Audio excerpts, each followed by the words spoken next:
Welcome to Your College Bound Kid, a podcast for parents, college counselors, students, and anyone who wants a weekly deep dive into the world of college admissions. My name is Julia. I was an admission officer at Haverford College, an outside reader for Emory University, and I currently work as a school-based counselor at a school in Massachusetts. I'm Lisa, and I'm a clinical psychologist and college counselor. I have a daughter in college, a daughter in high school, and a son in middle school. After 30 years in Chicago, we recently moved to North Carolina. My name is Mark. I'm a college coach in Atlanta and the parent of two daughters. Karis, a graduate of Davidson College, and she is the founder of the Spanish tutoring company, SpanishHelpToday.com. And Joy is a wellness coach at the Keenan Flagler Business School at the University of North Carolina in Chapel Hill. And I'm so blessed to be able to work alongside both my beautiful daughters at School Match for You, a college counseling firm that I founded in 2010. Good morning, friends. If you're new to our podcast, you've reached the Your College Bound Kid podcast, where our mission is to make college knowledge available to all. Now, I know our regulars kind of have got our Monday format down. I usually have a few announcements, and then I either have a monologue on a topic we're having some passion about, or we take a question from a listener. And that normally goes for a good chunk of time, and then we have another segment, and then the interview. Well, today's going to be a shorty. It's going to be a super quickie. It'll make up for that 2 hour and 4 minute Monday episode we had for episode 500. So at first, Julie and I will have the third and the final one, at least for now, recording where we just hit the mic and talked on a particular topic. So you heard us talk about the danger of a top-heavy college list. You heard us talk about the danger of, if you write about your activities, doing it in a braggadocious, flexing way as opposed to reflective way. And the third one, which you'll hear today, is just a trend or two that we're noticing in this year's admissions cycle. Now, we're not being comprehensive here because Susan and I are coming back and going to do a segment on this. In fact, I'm very excited to know that Susan's taking notes as she reads applications this year, kind of like Hillary did when we had that roundtable with Hillary. And so you bring some content from things you've observed over the reading season. So we'll be doing a part 2 on this, but just some things that Julie and I are noticing we're going to talk about. And then after that, it'll be a brand new interview, Christoph Guttentag. The last 2 weeks was understanding Duke. Now it's understanding how Duke admissions works. Without any further ado, let's transition to my conversation with Julia. All right, Julia. I know we've been doing some heavy stuff the last few weeks. So this is maybe not heavy like the last stuff, but more reflective. Mm-hmm. Students have to reflect. You and I, we've done these the last few years. People have liked them where we talk about observations. And I know we're not through the whole year yet. We probably should maybe revisit this again in April when we see all the regular decisions. But decisions are coming out. And I know I'm noticing some things. Curious what you're noticing. Do you want you to go first? Or you want me to go first? I will say I will be not super helpful with my really small, lovely sample size I'm working with right now. So why don't you go ahead and start? I think you undersell yourself.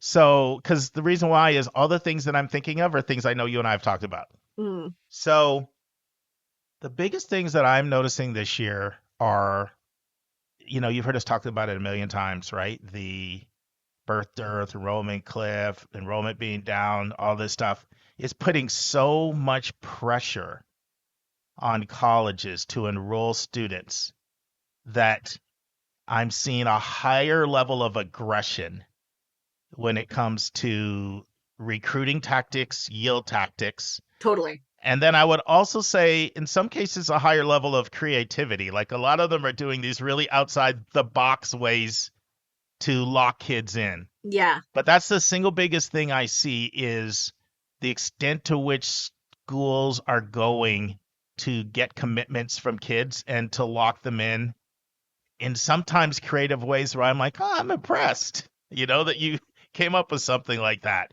I personally, I'm not trying to say that there's a line that you can't cross. because there certainly is. But I'm very sympathetic to schools and the pressure that they're under. Yeah. And most of the time, I don't judge them because I just know they're under a lot of pressure.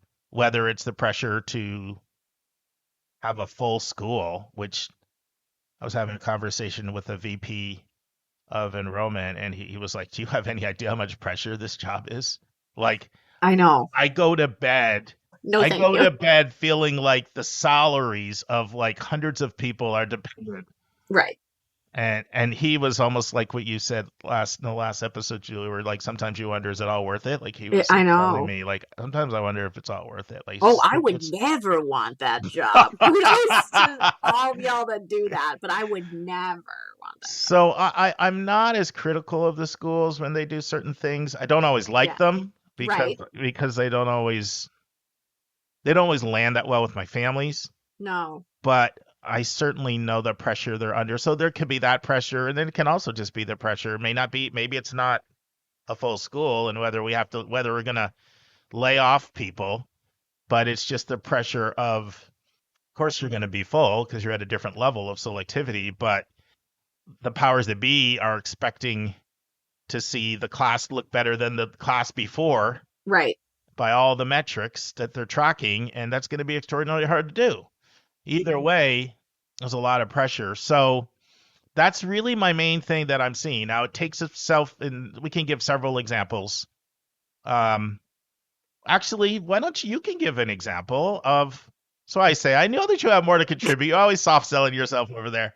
So talk a little bit about Case Western. And, yes. Yeah. So why don't you share one, and I'll share a few. Yeah. I'll also say I really agree with that, Mark, what you just said is that, so I worked at a school this fall where we did have high school visits. So colleges came and visit, and I'm lucky that we're an independent school outside of Boston. So all the, brand name U's come by, but then so do a ton of the regional colleges. And so these are colleges that are more, not even regional, but maybe, like a 50% acceptance rate from across the country, but that they know that maybe private school kids will read into them, right? I'll say this, for the first time ever, Boston is a huge geo market if you're going to be sending your reps on the road, right? The amount of reps we had that were not our rep because they had trouble hiring somebody, but decided to like put somebody on the road for 17 weeks so they could see Boston. The amount of reps I talked to who had a newborn at home and didn't think they'd be in Boston at this time, but they have to be. But quite a lot, too, at the mid to lower selectivity, telling me about how many programs they've slashed in humanities and social sciences. Meanwhile, they're putting all their money into recruiting what they expect to be full pay students from the Boston area, right? So you're increasing your your diversity in geography, but you're getting full pay students who are likely to do pretty well at that college. So I just feel like it does get crazier each year, but I did definitely see at the mid to lower selectivity range, like very aggressive recruitment in ways that, I always feel bad when a college visits and I've got no one to see, but like, I had some reps that were coming. They're like, I've never been to the college. I was hired and I'm a remote worker. I've never been there, but it was important that this college sent this person to my high school to make sure maybe you could yield one full pay student out of it, Yeah, no. I know you have examples. So why don't you share about the case? Yeah, that's okay. You add more content. You just upped your game. I will say this, friends. So like I was today years old. Well, I was very lucky. I'll say this. So like my former school, like very rarely did I not have a student who was a solid, strong student not get into Case Western in early action. So I'm used to getting admits with merit money. So this is my first experience where I didn't get many admits, and what Case Western does, and I really appreciate this. And I just want to shout out, by the way, speaking of what you're talking about, Mark, I'd like to shout out University of Miami, the U. They provide actually like very transparent information for counselors and applicants to be like, this is what we're doing with our enrollment strategy. So shout out to them. So Case sort of similarly in a attempt to be transparent about their process and what's new, does this fantastic deep dive webinar about what does our pool look like? How do we read? Just everything a counselor would ever want to I know. was so jealous because I attended it last year and I thought it was amazing. It was so good. And then Julia was on it this year and she was like texting to our chat group, this thing is great. And I was like, can you send me the link? And it was like, it's an hour in. Yeah. And I missed it this year, but it was very, very good. I attended it 2 years ago. Yeah. Appreciate it. And so at this webinar, they introduced that for some of their early action applicants who have been deferred or waitlisted, that they will have the option of actually becoming part of the ED2 pool. And I have had zero experience with any school waitlisting from an early round, but then offering the option of ED2. So meanwhile, I'm texting the group chat. I'm like, guys, what? And everyone's like, what do you mean? I've totally had a student that's done that before. Yeah. I was like, what? Really? Yeah. But it's growing. It's growing. Yeah. That was new. That's an example of something that I would call creative and aggressive and all designed to yield because there's a finite number of students out there and so many colleges fighting for a small number of kids. Yeah. Another example. So I had last year or the year before is the first time I had this with Elon. So there was a student who he actually applied ED and then he was deferred and then he was offered like a fly-in that they would cover and pay for under the condition that if he ED2'd, they could admit him. And so the family showed me the letter and everything, and it was really tough because they liked it, but they didn't want to ED2, and these letters are worded in a way that makes it kind of sound like you're probably not going to get, they don't go so far to say this is your only path, but they write it in a way to make you think they do. You're not going to get in unless you do this. Yes. I saw this from Lewis and Clark this year. It's the first time I've seen something like that, where the student is definitely in their top 1% of applicants. But the language essentially was, if you don't fly out here and do this interview, we're probably not going to admit you. But if you do it, we will. Yeah. And so the interesting thing, so Lisa probably knows Elon better than anybody else on our team. She said, Lily, her daughter, went there and stuff. So I was talking with Lisa, and like Lisa talked to some people like Elon circles, and they're like, yeah, we really wanted that kid, and sort of, kind of did something a little bit outside the box. So now it turns out, I was talking to Lisa, I was like, hey, Lisa, is Elon still doing that? And she said, oh, yeah, they're still doing that. Like there's within the UNC counselor community group, there's a lot of buzz about this. Not, people don't like it. So, yeah. So there's an example. Another example, I had a student who applied ED to NYU. And I have to admit, this is probably, I always find it hard to predict NYU. I think you guys know that. They're like the hardest schools for me to ever predict. So I have to admit, I didn't necessarily know if they would get in, but I applied ED to NYU, and NYU admitted them for spring semester as long as they completed a 12-week summer residential program on the NYU campus.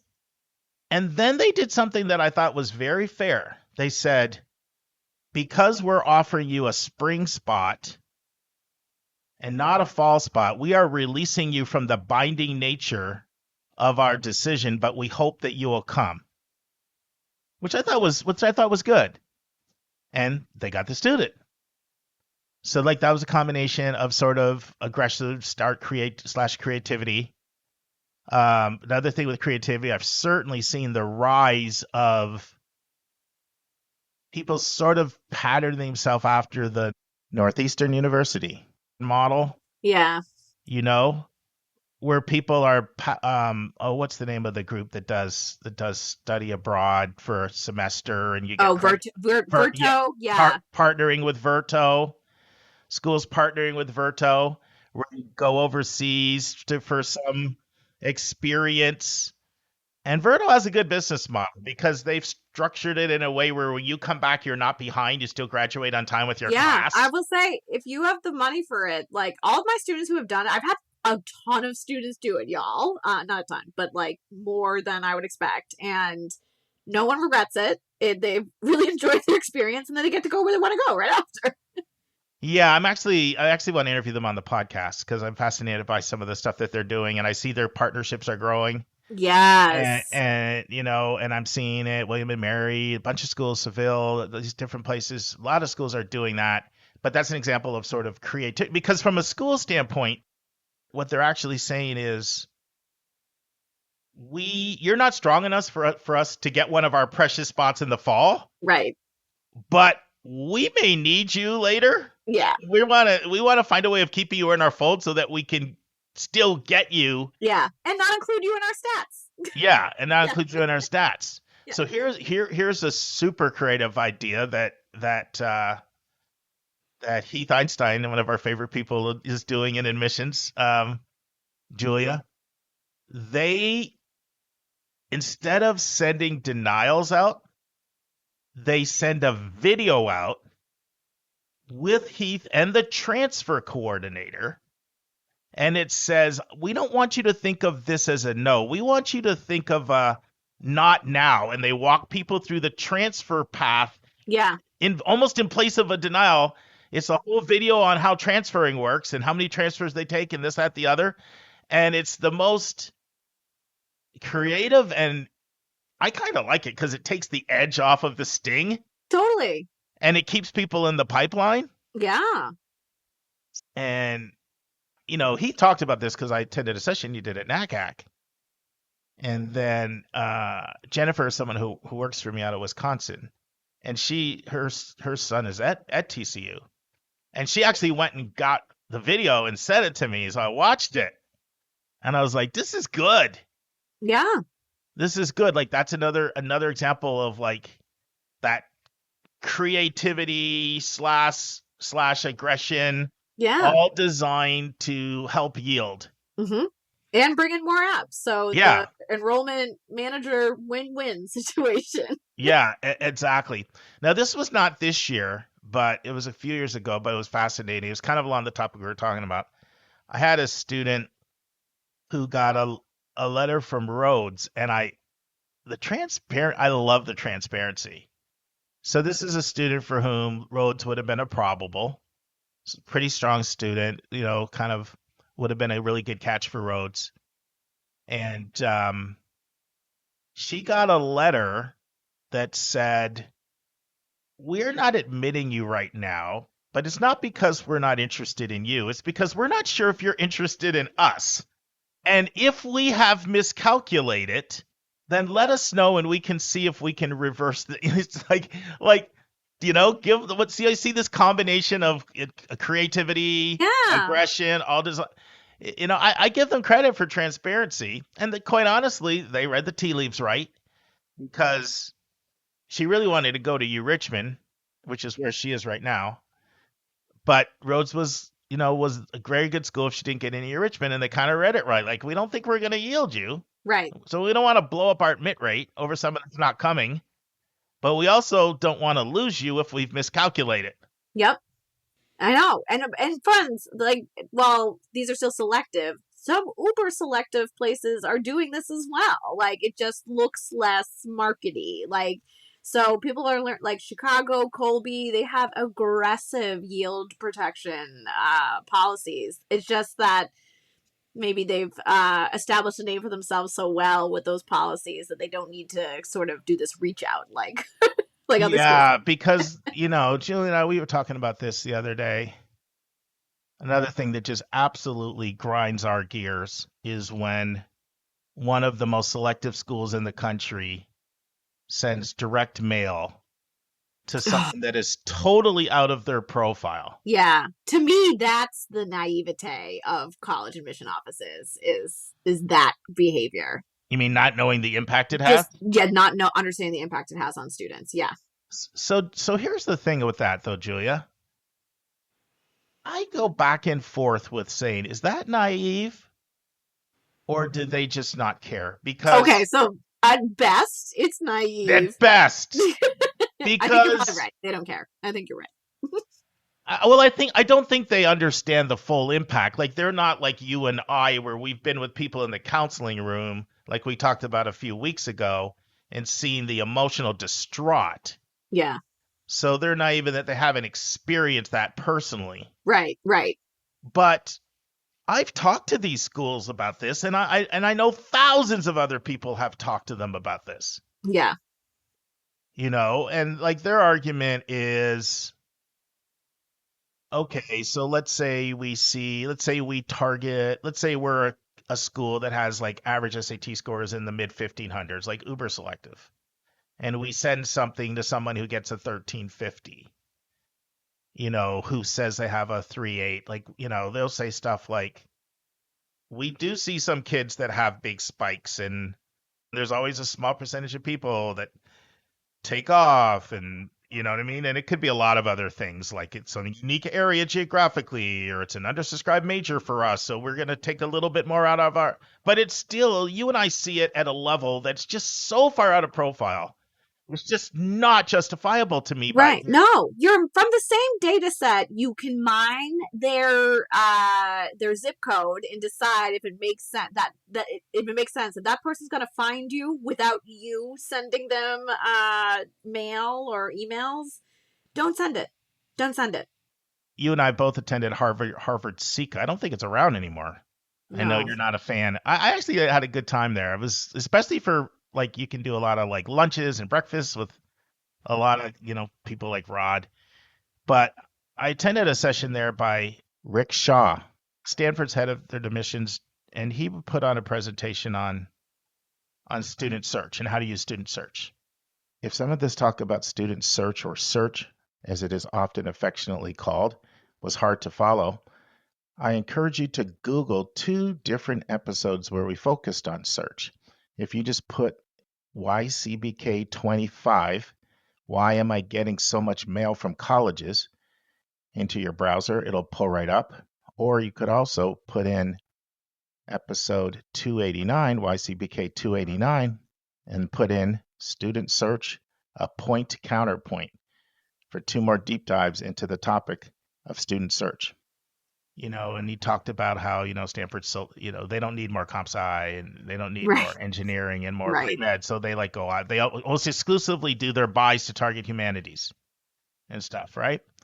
But in that conversation, and it was done in conjunction with College Board, was a joint presentation, head of Stanford Admissions College Board. They actually had the data of the response rates for different schools. Ooh. So the interesting thing is, this makes sense, right? Places like Stanford get a much, much better response rate than names people haven't heard of. Right. So the point is, these schools are not naive. Like, they know. Yeah, you're right. They know, like, getting some mail from us is going to appeal to the ego and get somebody excited. Yeah. And they still do it anyway. Yeah, you're right. It's the same reason why sometimes when we go to sessions, like there was a really good one at SACAC last year, where it's like admissions people were asking counselors, like, what can we do to change? And like one of the things that I oftentimes will say is it would help me, especially for these highly selectives. He said, you know what I would love for you to do? I would love for you to produce a list of how many kids that have over 1,500 on the SAT were denied or waitlisted. Because that will help me a lot. Yeah. And you know why people don't want to do it? Because it could discourage applications. Exactly. That would be so helpful. Wouldn't it? So many levels. And I think a lot of my students who get rejected, who do have all of the, quote, they're in profile, right? Like, I think it would really make them feel better to know, like, oh, this other person who's even maybe, quote, stronger than me also didn't get good. Yeah, like it would help us to do a couple things. It would help us to, for kids not feeling as bad when they don't get in. It would also help people to not think that their test scores are going to make them competitive. Yeah. But every time I've ever had that conversation, and the closest I've seen to that was Rick Clark from Georgia Tech. He's expressed a lot of openness to do some of these things. But most of the time what you encounter is there's so much pressure to get more apps, even at the most highly rejective schools, that any idea that might result in discouraging somebody from applying is a non-starter. Mm-hmm. Yeah. It makes sense. Yeah, but I think you're right, and it's kind of weird when you're a little more cynical than I am. Here I am being like, but Naive. I think you're right. Yeah. It is. I will say, I know colleges that you're not intending to do harm, but I don't know about you, Mark. I've had some very savvy parents that I would never expect who send me the emails, and they're like, "Doesn't this language sound like they're trying to recruit them?" And to me, it does not at all. It's very clearly a stock email, but it's almost like, I think I've told this story before. I remember once when I was little, growing up. This is, back before the internet, and we had gotten in the mail an invitation for me to go to a beauty contest. And I thought somebody out there had thought, "Oh, that Julia Coffee Esquivel, she's very beautiful. We're gonna invite her." And I remember my mom saying, like, "No, this is a gimmick. They want us to put in money for you to compete for money." And I was so upset. I really thought some random person out there knew of my beauty and sent me a card. But it's such a good example that And that is sort of how my students feel, is they kind of like, even though they all want to major in data science, they still don't. It's just natural for someone whose frontal lobe has not fully formed to maybe have a reaction to what you think is a stock recruitment email. It does make them feel a little spark of like, ooh, okay, so. Julia, this has been great. Maybe we'll come back and do it in the spring, and maybe Yes, let's. I'll be curious. Yeah, and I'll see if like Susan or yeah, we can get the whole gang together. together and get some other insights. But thank you as always. I appreciate you. And now this week's interview with a special guest.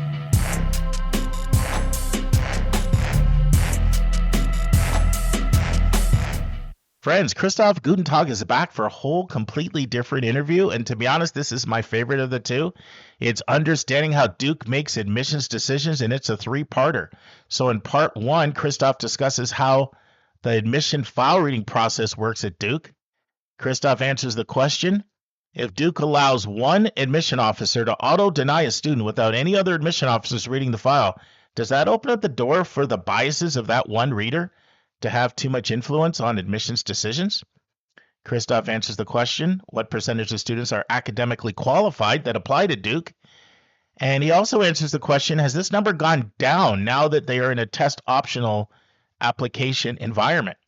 Christoph answers the question, if a student is test optional as an applicant, but they come from a school that offers a lot of AP classes, does the student really need to do well on those AP exams, and is more weight put on those AP exams because they don't have an SAT or ACT in the file?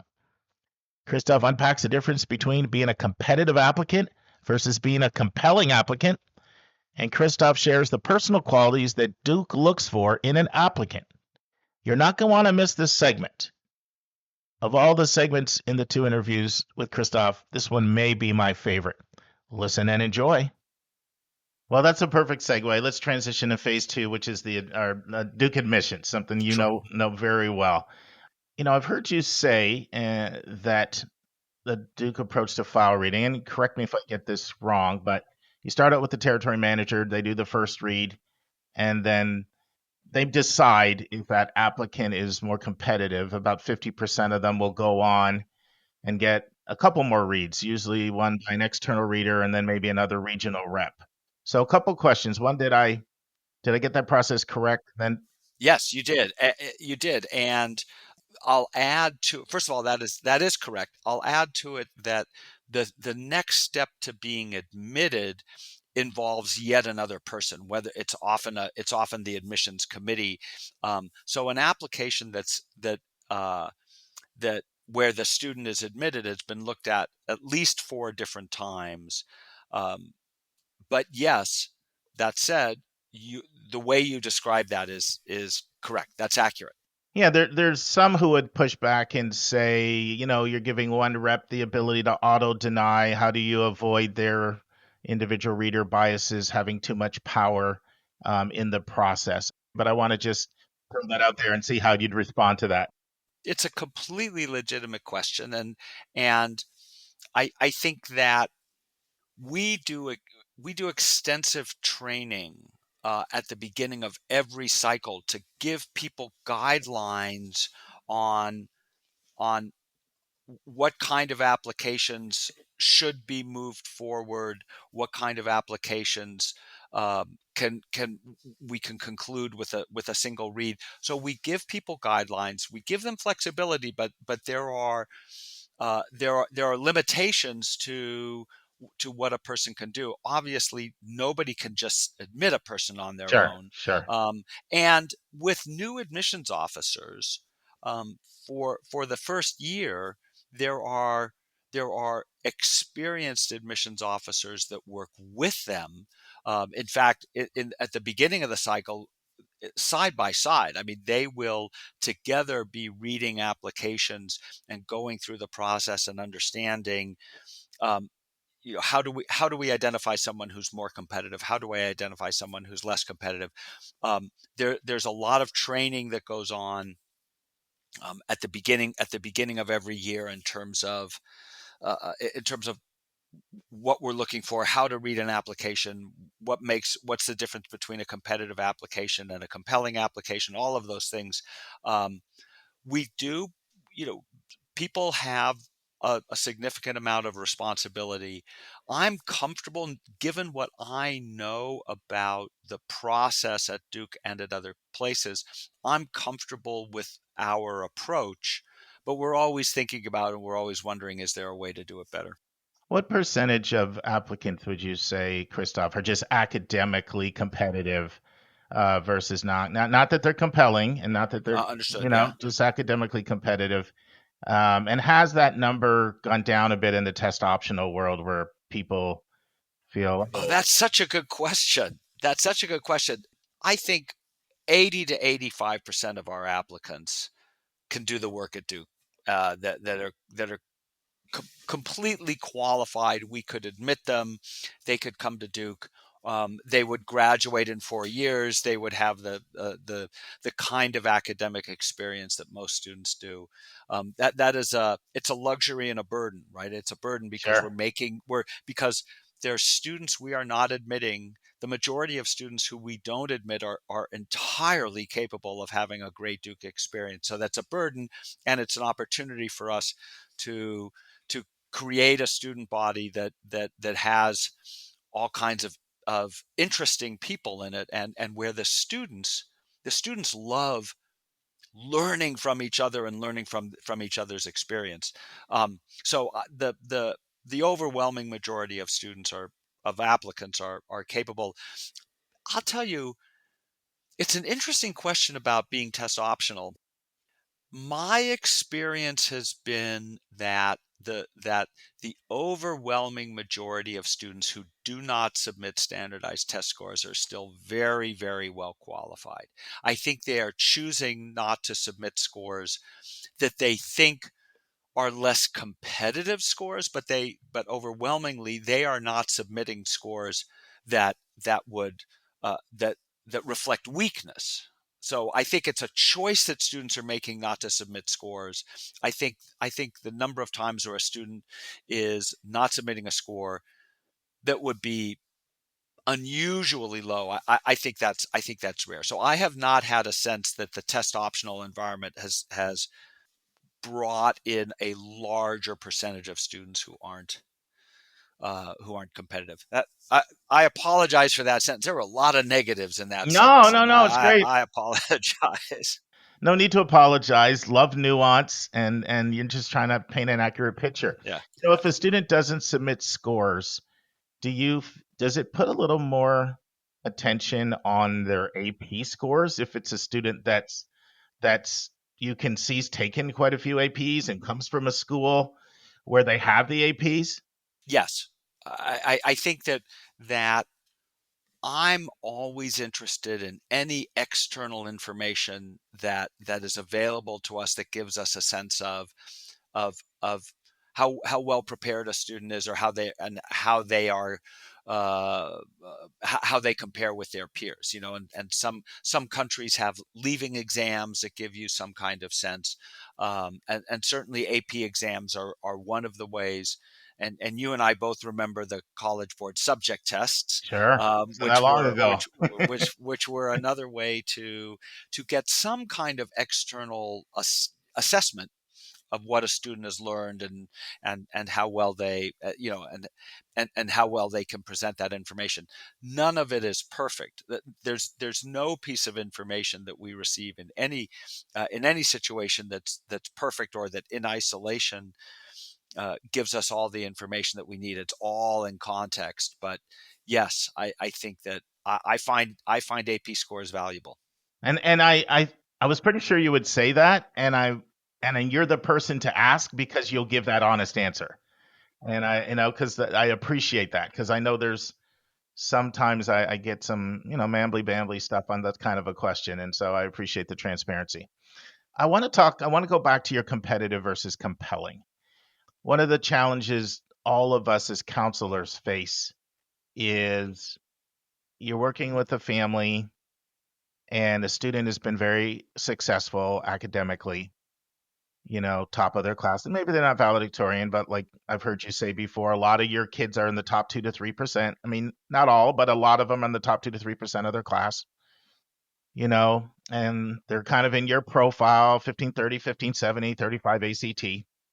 And they tend to think, well, you know what? I'm going to tell you a quick story. So I was working with a student a couple of years ago, and he was so convinced he was going to get into either Carnegie Mellon or MIT. And he's a comp sci guy, and he's strong. Okay, just to show how strong he is, he got into Penn and regular, so he's pretty strong. But he didn't get into MIT or Carnegie Mellon. And so at one point, I said to him, "I'm just curious, like, what made you so confident that you were going to get in?" He said, "Well, when I looked at their average test scores, I had that 1580." So it's a little bit of an insight into how people think, right? Not Yes. knowing how many. I mean, I had a kid with a 1600 last year that didn't get in your school. It happens all the time, right? So you know that. So help unpack the difference between competitive and compelling. I think it would be very helpful for our listeners to hear you say that. Thank you for asking that. It's exactly the right question to ask. And here is the challenge: is that um, competitive is a function of the attributes that a student brings in their application, in terms of their academic preparation, the courses they've taken, the grades they've received, if they're standardized test scores, their extracurricular activities, things, all of those things. So that's what makes a student competitive. The problem with the compelling part is that depends on the context of the applicant pool as a whole, what we or any other institution is looking for, the degree to which we or any other school thinks this student is going to add something to our community, residential community, academic community, whatever the communities we're thinking about, they're going to add something to our community that we find valuable. So that is the context of the school, the university, the college at that particular point in time, that year, that cycle, that school. And by school, I mean, for us, Trinity or Pratt, and all the other colleges have all the other Sure. have all the other schools. Um, so the problem with compelling is it all depends on the needs and the values and the approaches of that college at that particular point. So it's so contextual, it's hard to say ahead of time for anybody, oh, this is going to be a compelling application. It's part of the reason uh, why we don't start admissions committee until all of the applications in a particular cycle have been read. So we won't start early decision admissions committee until we've read all or almost all of our early decision applicants, so we get a sense of the pool as a whole. I think that um, we there are qualities we look for. Imagination is one of the qualities that we look for. That sense of creativity, that sense of questioning, that sense of curiosity. We look for people. We use the term impact, but I prefer the term people who make something better, who find something, who take something and make it better, people who treat other people well, people that love to learn, that love to think, and not just that, but all of those qualities compared to all of the other applicants, right? So it's not simply, do you have these qualities or do you not have these qualities? It's how do these qualities compare to all of the other applicants that we're looking at? So it's so contextual, and it's what makes it hard to predict, impossible to predict, and to be fair, it makes it frustrating for people on the other side of the equation who are watching these decisions be made, and puzzled by them because they don't have the ability to see the inside of the context of the applicant pool. Yeah, I have a saying, people think they're in a bathtub or a hot tub, but they're in the ocean, right? Like I love it. That's you know exactly what I mean by that, don't you? I know exactly what you mean, and it's exactly I may borrow that. I may use that. I'll be sure to give you attribution. You borrow that because I've borrowed something from you. I love. For years I would emphasize this term impacting your space. In fact, that's one of the 3 rubrics in Penn's evaluation, right? Do you impact your space? And I've started borrowing language from you, which I find is resonating so much better, which is, are you improving the things that you're involved in? I find that it's got a tangibility to it. So I borrowed that from you. Feel free to borrow that from me. Thank you. No, and that's right. I mean, and it's why students don't, they don't have to, they don't have to create a nonprofit. They don't have to do something halfway around the world. They don't have to create something out of whole cloth. In fact, I think there's a real value in taking something that exists and tangibly improving it. I think that is not an easy thing to do. I think sometimes it's easier to start something afresh than it is to take something that needs improving and to improve it. Not always, but there are times, and there's so much that needs to be done. There's so many opportunities right in all of our backyards, and that's making a real difference in the real lives of the people that we are surrounded by, that are our community, in our own schools, and I think that in our own neighborhoods, I think making a difference is a big deal. Friends, this concludes the first part of our 3-part interview. I hope you'll join us next week for part 2 of 3. On Thursday's episode, Vince and I will discuss an article that discusses how a growing number of employers don't like to hire Ivy League graduates. For our question from a listener, Hilly will answer the question, will college admissions be super competitive in blue states this year because of the election results? And then we start a brand new interview as Linda interviews Ben Neely from Revolution Prep. Ben did a great job explaining the new digital SAT, and if you didn't hear that, I recommend you go to our website and listen to interview number 153. And that's yourcollegeboundkid.com to learn about the new digital SAT and get a feel for Ben Neely. Well, Ben is back to explain the new digital ACT to all of us. And I actually chatted with Ben at the NACAC conference in LA in September, and he told me, all I'm doing these days is traveling around the country explaining the new digital ACT to students and parents, and there's a lot going on with it, so you're going to want to hear that. And then Kevin Newton is back to continue with part 3 in our series that looks at safe colleges outside of the United States. And friends, remember, it's not where you go. It's not where you go, but it's what you do when you get there, and it's what you do when you get out of there. That is what will determine your career success. See you on Thursday, friends. And that's our show. A big thank you to you, our listeners, for tuning in this week. If you find this podcast helpful, please follow us, and you'll get every single episode as soon as it is released.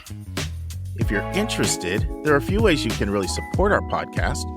You can click the share button and send it to your friends and acquaintances. You can help us pay our staff and our expenses by donating on our website. You can write a review for us on Apple or Spotify. I'm the producer of the podcast, but we have a fantastic team of 15. Shout out to our co-host, Dr. Lisa Ruff, Dr. David Williams, Linda Depker, Susan Tree, Vince Garcia, and Julia Esquivel. And to our substitute co-host, Sylvia Borgo. Our sensational sound engineer is Nemanja Motvich. Our amazing music is from Victor Allen Weeks. Marketing designs are from Kimberly Blass. Lily Parikh manages our Instagram. Our image editor is Talha Khan. Joyce Ducker does our website episode updates. And our webmaster is Stalianos Dimitriou. And if you want to have a coaching session with Lisa, Linda, or me, just text me at 404-664-4340. If you have a question you want us to answer, or if you have a recommended resource or article you think we should discuss, just send it to questions@yourcollegeboundkid.com. Our favorite method is for you to record your own voice at speakpipe.com/YCBK. By the way, check out our website, where you'll find lots of content that is not on any podcast app. Our website is yourcollegeboundkid.com. If you want to learn about other hot admissions topics, follow us on Twitter at YCBK Podcasts. We think of you as our listening family, and we look forward to meeting again with you every single Monday and Thursday.